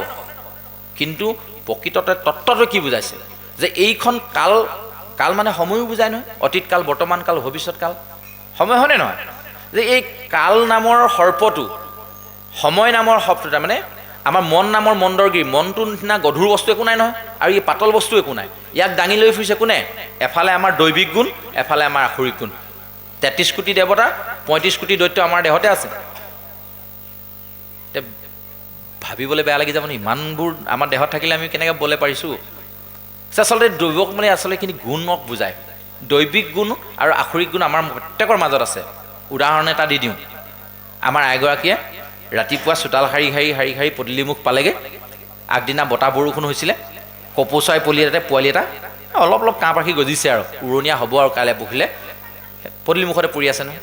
দেহি ঐ, মাকে পালে লৈ যাব বুলি গেটৰ খুঁটাটোতে তুলি থৈ গুচি আহিলে। এইটো তেওঁৰ দৈবিক গুণ, হয়নে নহয়? দৈবিক গুণ মানে ভাল গুণ। খাই পেলাওঁ বুলি কোৱা নাই নহয়, ঠেকেচি মাৰি পেলাওঁ বুলি কোৱা নাই নহয়। মাকে পালে লৈ যাব বুলি গেটত খুঁটাটো তুলি থৈছে। আকৌ সেই একেগৰাকী আয়ে কি কৰিলে জানেনে? গধূলি ভনী বনাই আহিছে, দুটিহে, এই সৰু চাই এটি ধৰিলেও হ'ব বুলি কুকুৰা গঁৰালত হাত ভৰাই এটা ধৰি মুচৰি মাৰি পেলালে। এইটো আসুৰিক গুণ হয়নে নহয়? আমাৰ মাজত আছেনে নাই নিজক এবাৰ সুধি চাওক। প্ৰতিটো কৰ্মৰ লগতে আমাৰ এই দুটা গুণ আমাৰ জড়িত হৈ আছে, মাজত মনটো আছে। এফালে ইটো গুণে টানে, এই নেপাই থ, বাদ দিয়া, নাখাওঁ আজিৰ পৰা এইখিনি, কালি লুটি খাই পৰোঁতে গম পাই গৈছোঁ আৰু আজিৰ পৰা নাখাওঁ, বুজিছেনে? সেইটো দৈবিক গুণে ক'লে। আসুৰিক গুণটোৱে ক'লে গধূলি নাই অকণমান লৈ দিওঁ, যি হয় হ'ব, কালি নিচিনা নহ'লেই হ'ল। কৃষ্ণ, গাত লগাই নল'ব দেই প্ৰভু, মই নিজকে কৈছোঁ। কৃষ্ণ কৃষ্ণ কৃষ্ণ, মাধৱ মাধৱ কৃষ্ণ। এই দুটা গুণ প্ৰত্যেকৰে থাকে, অকল আপোনাৰ বোলে পৃথিৱীৰ সমস্ত জগততে আছে। উদাহৰণ দিবৰ কাৰণে অকণমান হাঁহি খুৰাক যোগাবৰ কাৰণে বস্তু দুটা উদাহৰণটো ল'লোঁ, যে এই দুটা গুণৰ মাজত আমি যেনেধৰণে এই মন নামৰ মন্দৰগিৰি পৰ্বতটোক, এই যে কাল নামৰ সময়টোৱে এই মঠি আছোঁ নহয়, সেই প্ৰথম বিষখিনি উলিয়াই পেলাই দিব লাগিব। সেইকাৰণে সাগৰ মথনত প্ৰথমে ওলাইছিলে বিষ, আৰু এই বিষখিনি যেতিয়া য'তে ত'তে পৰি যায়, যি টি জন্তুৱে খাই দিলে মৰি যাবও পাৰে। সেইকাৰণে শিৱই আহি পিনি খাই দিলে। খাই পিনি আকৌ পেটলৈ নিলে তেওঁ পেট বেয়া হৈ যাব পাৰে। বাহিৰলৈ দি দিলে বেলেগৰ লোকচান হ'ব, পেটলৈ নিলে নিজৰ লোকচান হ'ব, কাৰণে ডিঙিতে থৈ দিলে, কণ্ঠত থাকি গুচি গ'ল। আমিও সেনেকুৱাবোৰ কৰিব লাগিব। যিটো কথা এখেতক কৈ দিলে এখেতে বেয়া পাব, লগৰ দুজনে বেয়া পাব, কিন্তু পেটত থৈ দিলে মোৰ এতিয়া কৈ দিওঁ লাগি আছে, গতিকে পেটৰ পৰা উলিয়াই লৈ আহিব, ডিঙিতে থৈ দিব, তেতিয়াহে নীলকণ্ঠ হ'ব পাৰিব। আৰু অমৃত ভৰাবলৈ জেগাকণ তেতিয়াহে খালী হ'ব। যেতিয়ালৈকে বেয়া মনোভাৱবোৰ আমি ত্যাগ কৰিব নোৱাৰিম, তেতিয়ালৈকে আমাৰ দান বোলা বস্তুটো সঠিকভাৱে কেতিয়াও নহ'বই। ত্যাগ মানে আচলতে দান বোলা বস্তুটোৰ মূল অৰ্থটো হ'ল ত্যাগ, বুজিছেনে? ত্যাগ কৰাটোকে দান বুলি কৈছে। মই এৰি দিলোঁ আৰু মোৰ কোনো স্বত্ব নাই, তাৰমানে আজিৰ পৰা মই খাৰঘুলি ঘৰটো এৰি দিলোঁ আৰু সেইদিনাৰ পৰা তাতে আমাৰ কি গৰিমা বাইদেউ তাতে আৰু কোনো অধিকাৰ নাই আৰু সেইটো এৰি দিলে আৰু ত্যাগ কৰিলে। তাৰমানে তেওঁ ইমান ডাঙৰ ঘৰ এটা ত্যাগ কৰি দিলে নে নাই? এইটোহে দান, ত্যাগ কৰা মানেহে দান। গতিকে এইটো মই দিছিলোঁ যিদিনালৈকে কৈ থাকিব সেইটো দানত নপৰিবগৈ। গতিকে ভকতৰ ত্যাগবোৰ ভকতৰ দান। আমি তেনেধৰণে ত্যাগ কৰি যদি আহিব পাৰিছোঁ, তেতিয়াহ'লে ভগৱন্তৰ কাষ চাপিব পাৰিম। আৰু তাৰ কাৰণে ভগৱন্তই এটাই উপায় দিছে, প্ৰথমে সৎসংগ লৈ সাধুৰ সংগত ভগৱন্তৰ গুণনাম কীৰ্তন শ্ৰৱণ কীৰ্তন কৰিবলৈ আৰম্ভ কৰি দিয়ক। শুদ্ধভাৱেৰে ভগৱন্তৰ ওচৰত নিজক সমৰ্পণ কৰি, তাকে শৰণ বুলি কোৱা হৈছে, শৰণ লৈ ভগৱন্তক ভজিবলৈ আৰম্ভ কৰক। ৰাতিপুৱা গধূলি সদায় ভগৱন্তক এবাৰ মাতিবলৈ আৰম্ভ কৰক। কোনোদিন এনেকুৱা আমি নকৰোঁ। আমি বুলি কৈছোঁ এইটো কাৰণে যে আমাৰ 2 মহলীয়া এটা ঘৰ আছে, ওপৰত 4টা ৰুম, তলত 5টা ৰুম, 9টাকৈ ৰুম। ল'ৰা ছোৱালী 2হাল আছিলে, 2হালে এহালে ডিব্ৰুগড়ত চাকৰি পালে, এহালে তিনিচুকীয়াত চাকৰি পালে, 2হাল 2 ঠাইতে থাকে। ঘৰত বুঢ়া বুঢ়ী 2টি আছোঁ, ওপৰত 4টা ৰুম, তলত 5টা ৰুম। মানুহ থাকিবলৈ নায়েই, কিন্তু ভগৱন্ত থাকিবলৈ ৰুম এটা নাই। যিজন ভগৱন্তই 2 মহলীয়া ঘৰ এটা বনাবলৈ মোক ইমানকণ শক্তি দিলে, সেইজন ভগৱন্ত থাকিবলৈ কিন্তু ৰুম এটা নাই। অথচ মোৰ বিকি থাকিবৰ কাৰণে ৰুম এটা আছে। আকৌ বিকি মানে কোন জানে নাই? 4 ঠেঙীয়াটো। আপুনি ফ্লেটলৈ গ'লে গম পাব। গুৱাহাটী ফ্লেটবোৰলৈ যেতিয়া যাব, তেতিয়া ক'ব এইটো আমাৰ ছোৱালীজনীৰ ৰুম, সেইফালে বেলকনি বেলেগ, বাথৰুম লেট্ৰিন বেলেগ, তাইৰ লগত আমাৰ কোনো কানেকশ্যনেই, তাই নিজৰ মতে নিজে কৰি থাকে। এইটো মোৰ সোণটোৰ মানে সোণমাইনাৰ ৰুম, সি তাৰ লগত লেট্ৰিন বাথৰুম বেলকনি চব জড়িত হৈ আছে। এতিয়া নিজৰ ৰুমতে আমাৰ লগত আহিবলৈ দৰকাৰেই নাই, গম পাইছেনে? চবৰে এটা ৰুম এনেকৈ দেখুৱাই যাওঁতে বোলে এইটো অকণমানি ৰুম এটা আছে, অকণমানি বিচনাখন আছে, সৰু থাল এখনো আছে, সৰু ব্লেংকেট 2খনো আছে। এইটো কাৰ ৰুম? এইটো আমাৰ বিকিৰ ৰুম। আকৌ বোলে বিকি কোন? পোহনীয়া কুকুৰটো, গম পাইছেনে? সি থাকিবলৈ সৰু ৰুম এটাও আছে, সি ইয়াতে থাকে। সঁচাকৈ মস্ত ডাঙৰ কুকুৰ, দেখিলে মৰম লাগিব, আপোনাৰো মৰম লাগিব, মোৰো মৰম লাগিব। ভকতজনে সুধিলে বোলে আপোনালোকৰ গাঁৱৰ আইবৌ পাই আছে নাই মা দেউতা? বোলে আছে। তেওঁলোক আহিলে ক'ত থাকে? থাকে আৰু আমাৰ লগতে। মোৰ লগত দেউতা হ'লে মানে মায়ে তেওঁৰ লগত হয়, নহ'লে নাতিহঁতৰ লগত হয়। বিকি থাকিবলৈ ৰুম এটা আছে, মা দেউতা থাকিবলৈ ৰুম বনোৱা নাই আকৌ। কৃষ্ণ হয়নে নহয়? আৰু সেইজনে আকৌ ভগৱন্তৰ ঘৰনো ক'ত বনাব আৰু? সেইজন যদি মই বুলি কওঁ, নিজৰ গাত যদি লগাই লওঁ, আপোনালোকৰ গাত নলগাই ল'ব দেই, আমাক তেতিয়া দুখীহে ক'ব। কৃষ্ণ আহকচোন, আমি পুৱা গধূলি ভগৱন্তক চিন্তা কৰিবৰ কাৰণে যিজনে আমাক সদায় হাৰে ৰাখিছে, চৈতন্য, হে কৃষ্ণ তুমি মাত্ৰ চৈতন্য স্বৰূপ, নিত্য সত্য শুদ্ধ জ্ঞানৰ অখণ্ডিত, আৱৰ যতে কৈতো তোমাৰ বিনোদ ৰূপ, চৰাচৰ মায়াৰ কল্পিত। ভগৱন্তৰ মায়াৰ যোগেদি আমি সৃষ্টি হৈ আছোঁ। গতিকে এই মায়াৰ আৱৰণখন খুলি ভগৱন্তক সেৱা কৰিব পৰাকৈ এডোখৰ জেগা আমি লওঁচোন। আহক ৰাতিপুৱা গধূলি, যিডোখৰত কেৱল মাত্ৰ আমি ভগৱন্তৰ নাম গাম। আপুনি আৰম্ভ কৰি দিয়ক, নাতিটোৰ সেই জেগালৈ গুচি যাব। নাতিটোক অ'নো বোলা প্ৰাৰ্থনা গাওঁ, এই বুলি কৈ ব্ৰহ্মা আদি কৰি গাব। ৰাতিপুৱা শুই উঠি গা পা ধুই, মানে গা ধুলানে, বোলা মোৰ লগতে গাটো ধুই লওঁ। ঠাণ্ডা দিনত কুহুমীয়া গৰম পানী কৰি দিব লাগিল, ল'ৰাই ধুবলৈ বেয়া পাইছে। সি আপোনাৰ নিচিনা চাবোন তাবোন খচি মানে ধুবলৈ বেয়া পাইছে, অকণমান হ'লেও ধুব। ধুই নামঘৰলৈ আহিব, প্ৰাৰ্থনাজন একেলগতে গাম। গাওঁতে গাওঁতে ল'ৰাটো যেতিয়া অভ্যাস হ'ব, তেতিয়া লাহে লাহে লাহে লাহে নামঘৰৰ প্ৰতি সি ধাৱমান হ'ব। সেই ল'ৰাই কোনোদিন আপোনাক এৰি থৈ আমেৰিকাত নাথাকেগৈ, কিন্তু মন কৰিব। যি ল'ৰাক আমি প্ৰথমে কি কৰিলে, স্কুলত দি দিলোঁ, খোল শিকিবলৈ দিলোঁ, গানৰ ক্লাছলৈ নিলোঁ, নৃত্যৰ ক্লাছলৈ নিলোঁ, ল'ৰাই বুজিয়ে পোৱা নাই কেলেনো ইমানবোৰ কৰিব লাগে। ক্লাছ 4, 5 পঢ়া ল'ৰাতে গমেই নাপায়। আৰ্টৰ ক্লাছ, ডেন্সৰ ক্লাছ, ক্ৰিকেটৰ ক্লাছ দিওঁতে কমফু ক্লাছ কৰাওঁতে ল'ৰাটোক যান্ত্ৰিক বনাই দিলোঁ। লাষ্টত গৈ থৈ মই ইংলিছ মিডিয়ামৰ স্কুল এখনত দি দিলোঁ, তাত ভাল ৰিজাল্ট কৰিলে। আপোনাৰ গুৱাহাটী সৈনিক স্কুলে ক'লে বোলে মোক তালৈ পঠিয়াই দিয়া, ল'ৰাটো তাত দি দিলোঁ। তাৰ পৰা ভাল কৰিলে বোলে নহয় বোলে মোক আমেৰিকালৈ পঠিয়াই দিয়া, ল'ৰাটো ধুনীয়াকৈ পঢ়িছে, আমি তাক খৰচ পাতি চব দি ল'ম, আমেৰিকালৈ পঠিয়াই দিলোঁ। পঠিয়াওঁতে লাষ্টত সেইবোৰ বাহে বাহে থাকোঁতে আই বোপাই পাহৰি থাকিলে। শেষত গৈ দেখা গ'ল আই বোপাই ইয়াত মানে ঘৰত মৰি গেলা গোন্ধালে, ৰাইজে গম পোৱা বহুদিন দেৰিয়ে হ'ল। ল'ৰাইটো আহি পোৱাটো দূৰৰে কথা, তাৰ কাৰণে দুখী কোন? আমি নিজে। আমিহে তাক আঁতৰাই পঠালোঁ। এই যে সংস্কাৰী যিখিনি শিক্ষা, যিখিনি শংকৰ গুৰুজনাই তেওঁলোকৰ গৃহত বুঢ়ীমাক খেৰহুটিৰ পৰা পাইছিলে, ভাল আমৰ পুলি হৈ বকৰাণী গজিলি বুলি 14 বছৰ বয়সত যেতিয়া মহেন্দ্ৰ কন্দলী টোলত নাম লগাই দিছিলে, তেতিয়াহে শংকৰদেৱৰ মূল চৰিত্ৰটো ওলাই পৰিছিলে, হয়নে নহয়? গতিকে আমিও সেই দিশলৈ আগবঢ়াই নিওঁ। তাৰ আগতে কিন্তু জন্মৰ ক্ষণটো আমি ঠিক কৰি ল'ব লাগিব। আম যদি খাবলৈ মন গৈছে, পুলিটো টাবত ৰুলে আপুনি আম খাবলৈ নাপাব। আম গছৰ পুলি মাটিত ডাইৰেক্ট ৰুব লাগিব, তেতিয়াহে আম খাবলৈ পাব। টাবত ৰোৱা আমজোপাত আপুনি ভবামতে আম নালাগিব। গতিকে আপুনি যে সন্তানটো যে ৰুব, সন্তানৰ গুটিটো যে ৰুব, আপুনি টাবত ৰুইছেনে, মাটিত ৰুইছেনে, কেনেকৈ ৰুইছে তাৰ ওপৰত নিৰ্ভৰ কৰিব। এইটো সম্পৰ্কে আলোচনা কৰিবলৈ হ'লে 2 ঘণ্টাৰ ওপৰ সময় লাগিব। কেনেধৰণে সন্তান এটা সৃষ্টি কৰা হয়। সন্তান এনেই জন্ম দিওঁ বুলি দিব নোৱাৰে। সন্তান বিচাৰিব লাগিব ক'ত? ভগৱন্তৰ ওচৰত। কেনেকৈ? তাৰো বহুত তত্ত্ব আছে। 3য় স্কন্ধ ভাগৱত কপিল দেৱহূতি সংবাদত গুৰুজনাই ইমান সুন্দৰকৈ লিখি থৈছে। কেতিয়াবা ভগৱন্তই যদি আকৌ কৃপা কৰে আপোনাৰ হ'বৰ চৰণ সেৱা কৰাৰ, নিশ্চয়কৈ এই 3য় স্কন্ধ ভাগৱত আপোনাৰ হ'বৰ মাজত যদি আমাক ভগৱন্তই সুবিধা প্ৰদান কৰে, তেতিয়াহ'লে আমাৰ নতুন যিসকল বিবাহিত হৈছে, নতুন প্ৰজন্ম যিবিলাকে আগবাঢ়িব, যাৰ সন্তান জন্ম দিবৰ কাৰণে যাৰ আৰম্ভৰ দিন হ'ব, তেওঁলোকক আমি ক'ব লাগিব। এই কথাখিনি তেওঁলোকে জানিব লাগিব। তেতিয়া তেওঁলোকৰ যোগেদি এটি সুসন্তানৰ সৃষ্টি হ'ব, যাৰ ছত্ৰ ছায়াত থাকি আমাৰ নাতিটোৱে শান্তিৰে পৃথিৱীখনত জীয়াই থাকিব পাৰিব। এতিয়া আৰু আমাকতো সেই বিষয়ে কৈ লাভ নাই। আমাৰ চৰু কলা হ'ল, আৰু এতিয়া ভাত বনাবলৈ শিকালে কিটো হ'ব? সন্তান জন্ম দি কাইলৈ পৰহিলৈ মেট্ৰিক দিব, এতিয়া আকৌ আমাক সন্তান জন্ম দিয়াৰ কথা শিকালে কিবা লাভ হ'ব জানো? গতিকে আমি উত্তৰ পুৰুষৰ কাৰণে এই কথাখিনি থৈ যাব লাগিব। এই সূত্ৰেই কথাখিনি আগবঢ়ালোঁ। খুব চমুকে গোটেই কথাখিনি ক'বলৈ যাওঁতে বহুতখিনি মাজত থাকি জাপ মাৰি যোৱাৰ কাৰণে চাগে আপোনালোকক বুজিবলৈ কোনোবাখিনিত হয়তো অসুবিধাও হ'ব পাৰে। তাৰ কাৰণে আপোনাৰ হ'বৰ ওচৰত আমি নিজে মহাধমে আপোনাৰ হ'বৰ শ্ৰীচৰণত ক্ষমা বিচাৰিছোঁ। আপোনালোকে ক্ষমা দিব।